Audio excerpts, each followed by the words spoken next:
শরীয়তের আইনে কাদিয়ানীদের একমাত্র শাস্তি মৃত্যুদণ্ড। কুখ্যাত কাফের কাদিয়ানীদেরকে রাষ্ট্রীয়ভাবে অমুসলিম ঘোষণার দাবি আদায় করবে, হোক বিএনপি হোক জামাত, যেই ঘোষণা দিবে তাকেই নির্বাচিত করে বাংলাদেশের ক্ষমতায় পাঠানো হবে। মুসলমানদের মৌলিক দাবি আদায় না করা হয় যেই সংবিধানে, সেই সংবিধানও মানি না, সনদও মানি না।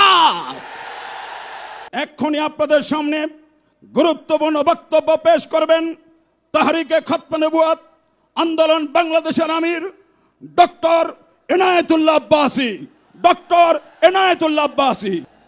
নাহমাদুহু ওয়া নুসাল্লি আলা রাসূলিহিল কারীম, আম্মা বাদ। সম্মানিত সভাপতি, বিদেশি মেহমানবৃন্দ এবং সম্মানিত শ্রোতাবৃন্দ, সকলকে আমার পক্ষ থেকে হৃদয় নিংড়ানো ভালোবাসা এবং শুভেচ্ছা জ্ঞাপন করছি। আমাদের তাহরিকের একটা স্লোগান আছে, মাসলাক যার যার, দিন ইসলাম সবার। আজকে সে প্রমাণ সোহরাওয়ার্দী উদ্যানে পেয়েছেন আপনারা। আকীদা খাতমে নবুয়তের বিশ্বাস ইসলামের মৌলিক বিশ্বাস। কেউ যদি বিশ্বাস করে আল্লাহকে বিশ্বাস করি কিন্তু তিনি এক, এটা যে বিশ্বাস করবে না সে কাফের। মুহাম্মদ সাল্লাল্লাহু আলাইহি সাল্লাম আল্লাহর শেষ নবী, এ কথা যে বিশ্বাস করবে না সে কাফের। তাকে যে কাফের বলবে না সেও কাফের। আল্লাহ তাআলা তার হাবিব মুহাম্মদ সাল্লাল্লাহু আলাইহি সাল্লামকে ১৫০০ বছর আগে প্রেরণ করে নবুয়ত রেসালতের দরজা চিরতরে বন্ধ করে দিয়েছেন। ওনার পরে আজ পর্যন্ত কোনো প্রকারই নবী কিংবা রাসূল আসে নাই, এখনো নাই, কিয়ামত পর্যন্ত আসবে না। এটাই খাতমে নবুয়তের বিশ্বাস। এই বিশ্বাস ছাড়া কেউ মুসলমান হতে পারে না।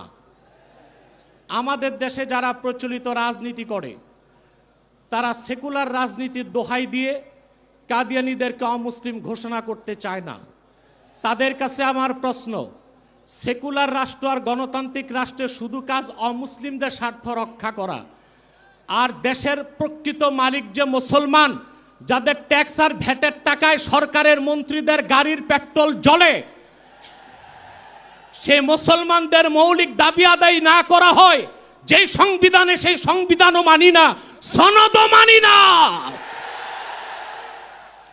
প্রিয় বন্ধুগণ, খাতমে নবুয়তের জিহাদ সবচেয়ে বড় জিহাদ।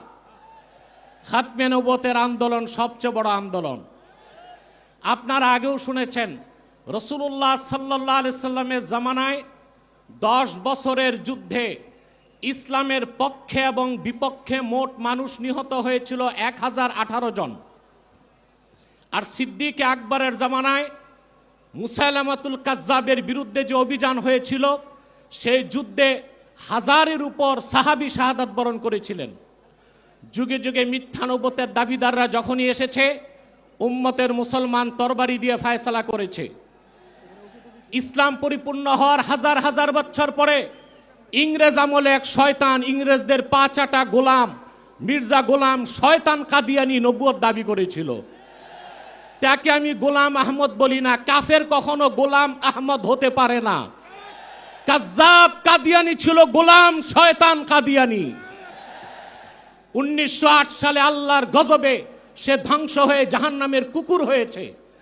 তার অনুসারী কাদিয়ানীরা বাংলাদেশে এখন ব্যাপক উৎপাত করছে।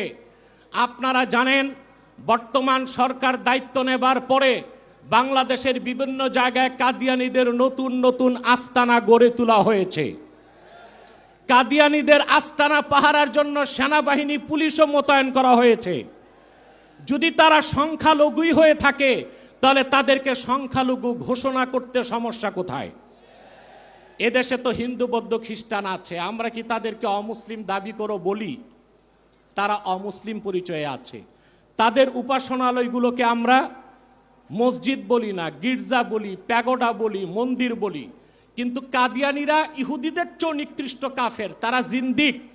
জিন্দিক বলা হয় সেই কাফেরকে যে প্রকাশ্য কাফের, নিজেকে দাবি করে মুসলিম। সেই জন্য শরীয়তের আইনে কাদিয়ানীদের একমাত্র শাস্তি মৃত্যুদণ্ড।